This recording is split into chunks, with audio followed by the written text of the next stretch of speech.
اللهم صل على سيدنا ومولانا محمد معدن الجود والكرم وآله وأصحابه الكرام وابنه الكريم وبارك وسلم صلاة دائمة سرمدا أبدا۔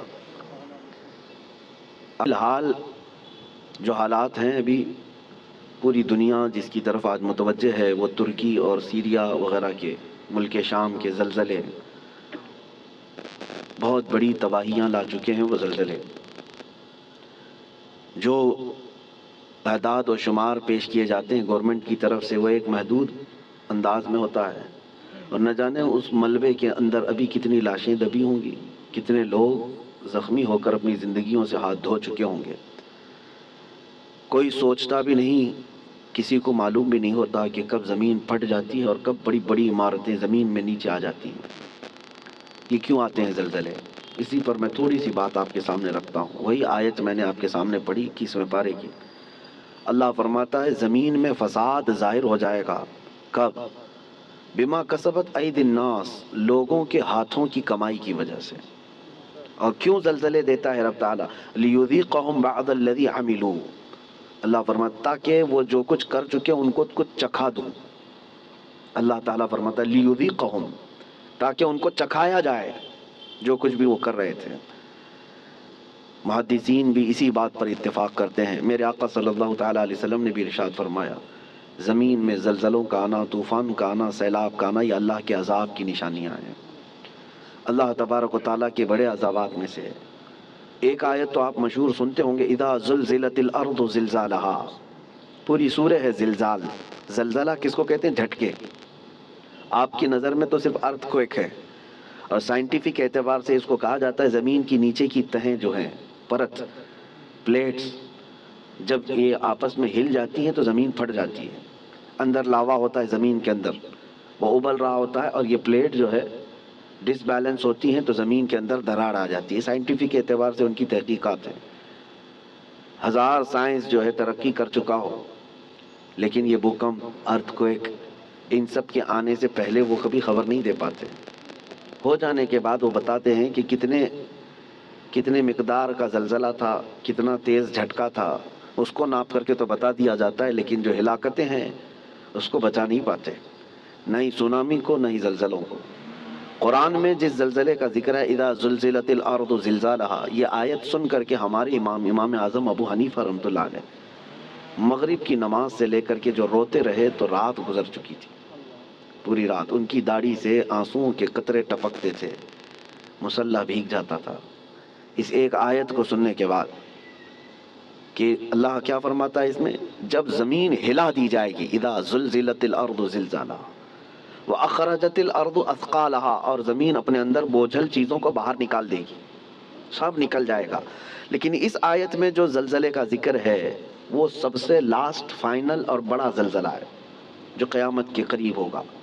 اس وقت پوری دنیا کی زمین ہلا دی جائے گی، وہ ایک علاقے کی نہیں ہے، ایک ملک کی یا ایک خطے کی نہیں۔ اس سے پہلے مفسرین فرماتے ہیں کہ قیامت آنے سے پہلے بہت زلزلے آئیں گے۔ اب حدیث رسول میں آپ کو سناتا ہوں، امام بخاری رضی اللہ تعالیٰ عنہ نے اس حدیث کو اپنی بخاری شریف میں نقل فرمایا۔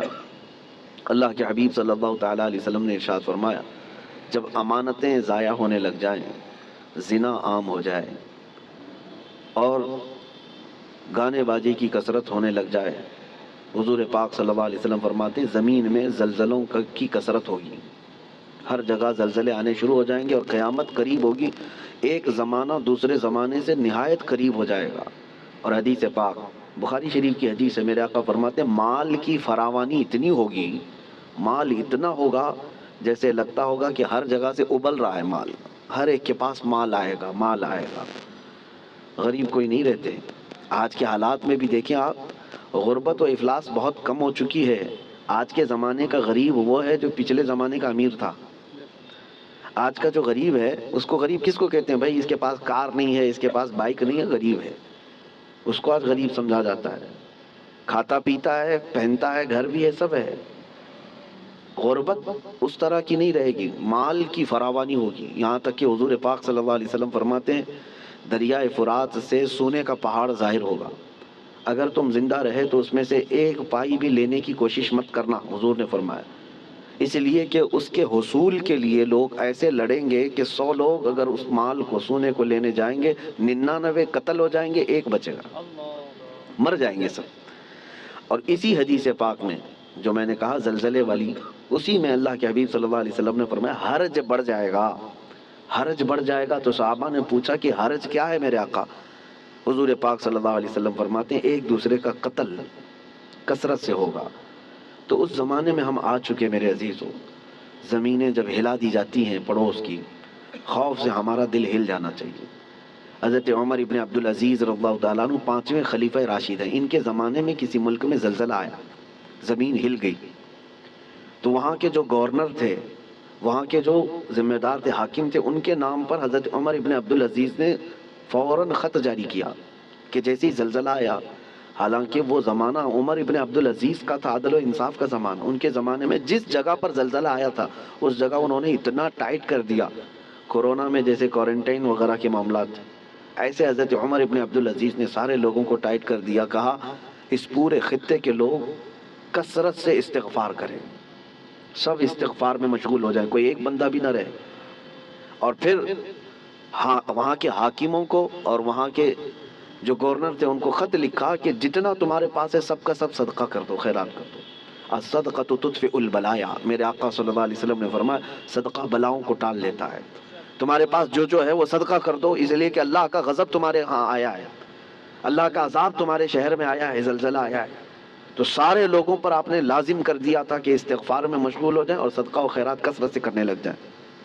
عزیزان گرامی وقار، اور ابھی 3 اور بڑے زلزلے آنے والے ہیں جس کی بشارت میرے آقا صلی اللہ علیہ وسلم نے فرمایا، عرب کی سرزمین پر آئے گا، مشرق میں اور مغرب میں، یعنی ایک ایسٹ میں، ایک ویسٹ میں، اور ایک عرب کی سرزمین۔ ایک قیامت سے پہلے 3 بہت بڑے زلزلے آنے والے ہیں جس میں لاکھوں لوگ دھنس جائیں گے، زمین اتنی تیز پھٹے گی کہ ہزاروں کی نہیں لاکھوں کی تعداد اس میں زمین میں چلی جائے گی۔ مشرق میں ہم لوگ بھی آتے ہیں، ویسٹرن میں دوسری کنٹریز ہیں، آپ کو پتہ یورپ وغیرہ، اور عرب ہے۔ اور ان زلزلوں کے متعلق جو فرمایا گیا وہ قیامت سے قریب آنے والے ہیں، وہ بڑی نشانیوں میں سے ہیں۔ اور ان عذابات میں جو گرفتار ہو گئے، اللہ کی پناہ، اللہ کی پناہ، کوئی دنیا کی طاقت انہیں نہیں بچا پاتی، کوئی دنیا کی طاقت انہیں روک نہیں سکتی۔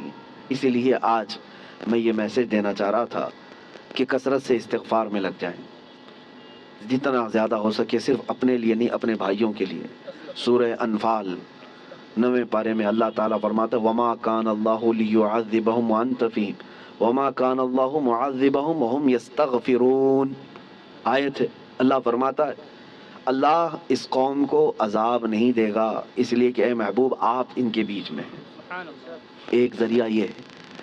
دوسری بات اللہ تعالیٰ قرآن میں فرماتا ہے وَمَا كَانَ اللَّهُ مُعَذِّبَهُمْ وَهُمْ يَسْتَغْفِرُونَ، اور اللہ ان کو اس وقت تک عذاب نہیں دے گا جب تک یہ استغفار کرتے رہیں گے، جب تک یہ استغفار کرتے رہیں گے۔ استغفار کیا ہے؟ استغفر اللہ ربی من کل ذنب واتوب الیہ، استغفر اللہ ربی من کل ذنب واتوب الیہ، استغفر اللہ ربی من کل ذنب واتوب الیہ۔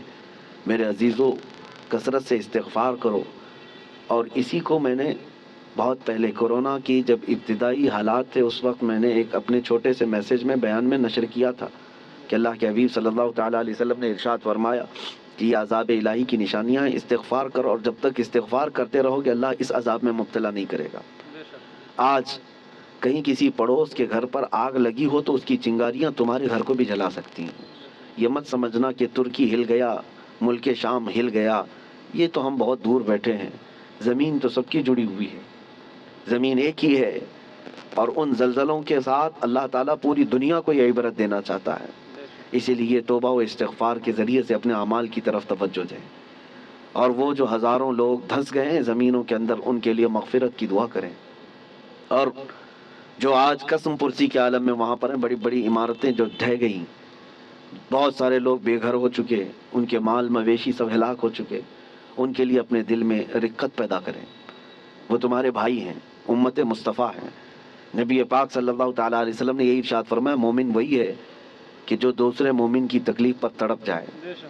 مثل المؤمن کمثل جسد اذا اشتكى عضو تداعى له سائر الجسد بالسهر والحمى ایک مومن کی مثال میرے آقا فرماتے ہیں سارے جسم کی طرح ہے، ایک عضو کو بھی تکلیف ہوگی تو پورے جسم میں بخار آ جائے گا۔ آج ترکی اور سیریا ملک شام کے غم میں ہم شامل ہیں۔ آج ہمیں ان کے لیے استغفار بھی کرنی ہے، ہمیں ان کے لیے دعائیں مغفرت بھی کرنی ہے، ان کے لیے رحم کی بھیک اللہ کی بارگاہ میں مانگنی ہے۔ میرے عزیزو، تنہائی میں اللہ تعالیٰ کی بارگاہ میں روتے گڑ گڑاتے مانگے۔ یقین جانو کہ آج اپنے بھائیوں کے لیے دعا کرو گے تو کل تمہیں کوئی مصیبت آئے تو ساری دنیا تمہارے لیے بھی دعا کرے گی، اور اللہ تعالیٰ دوسرے مومنین کے دلوں میں تمہارے لیے رقت پیدا کرے گا، تمہارے لیے رحم پیدا کرے گا۔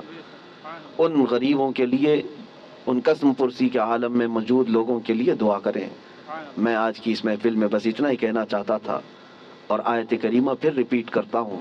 اللہ فرماتا ظہر الفساد فی البر والبحر، فساد ظاہر ہو گیا خشکیوں میں اور سمندروں میں، بما کسبت ایدی الناس، وجہ کیا ہے؟ اس لیے کہ لوگوں کے ہاتھوں کی کمائی ہے، ان کے اپنے برے اعمال ہیں، ان کے گناہ ہیں، ان کے شامت اعمال ہے۔ لیذیقہم بعض الذی عملوا، اور اللہ فرماتا ہے یہ کیوں ان کے اوپر عذابات آئے؟ تاکہ ان کو چکھایا جائے جو کچھ یہ کرتے تھے۔ اور ان کو چکھانے کے بعد مقصد کیا ہے؟ اللہ فرماتا ہے لعلہم یرجعون، تاکہ وہ دوبارہ لوٹ آئیں، تاکہ وہ اپنی پرانی حالتوں سے توبہ کر کے اچھی حالتوں کی طرف باز آ جائیں۔ اللہ کریم ہم سب کو کہنے سننے سے زیادہ عمل کی توفیق عطا فرما۔ اے رب کریم تیرے عذابات سے ہماری حفاظت فرما۔ ہم تیری آزمائشوں کے قابل نہیں مولا، تیرے امتحان میں اتارے جانے کے قابل نہیں۔ اے رحمان اے رحیم ہم سب کو آئے ہوئے عذابات سے محفوظ فرما دے۔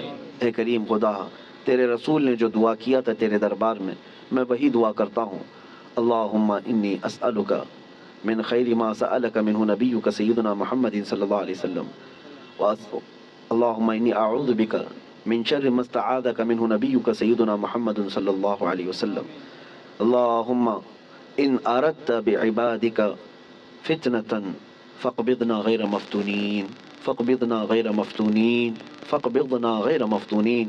اے اللہ اگر تو نے اپنے بندوں کے آزمائش کا ارادہ کر لیا ہے تو مولا ہمیں بغیر آزمائش کے اس دنیا سے اٹھا لے، ہمیں بغیر فتنوں میں مبتلا کیے تو اپنی بارگاہ میں بلا لے۔ اے اللہ ایمان کی سلامتی اور عزت کی سلامتی کے ساتھ دنیا سے ہمیں رخصتی عطا فرما۔ وصلی اللہ تعالی علی خیر خلق محمد وآلہ واصحابہ اجمعین برحمتک یا ارحم الراحمین۔ ناظرین اکرام، اسی طرح کے اور واقعات اور بیانات سننے کے لیے چینل کو سبسکرائب کریں، بیل آئیکن کو دبائیں تاکہ اگلے آنے والے ویڈیو کا نوٹیفیکیشن ترنت آپ کے پاس پہنچ جائے۔